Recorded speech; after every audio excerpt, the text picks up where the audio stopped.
Morning, everybody. Hope you're doing all right.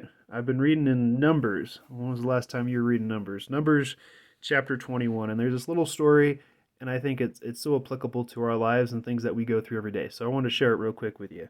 And it's the people of Israel. It says that from Mount Hur they set out on their way to the Red Sea to go around the land of Edom. And the people became impatient on the way. And the people spoke against God and against Moses. Why have you brought us out of Egypt to die in the wilderness?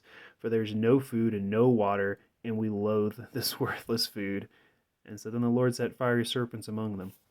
And I think that's so appropriate because it's so easy to get impatient. It's so easy to get impatient when things don't go our way, when things aren't what we want, when we don't have the things we want, and we don't have the food we want.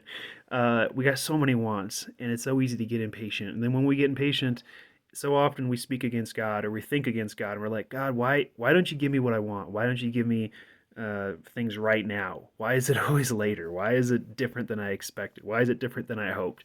And it reminds me of I'm also reading in Proverbs right now, and how there's a proverb that says, the mind of a man plans his ways, but the Lord directs his steps.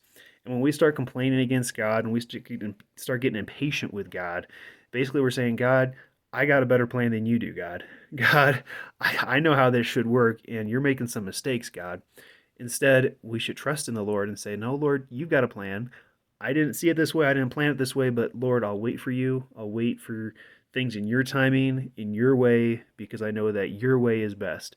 And so I encourage you, if you're getting impatient, stop, pray, take a deep breath, and realize, no, God's got a plan.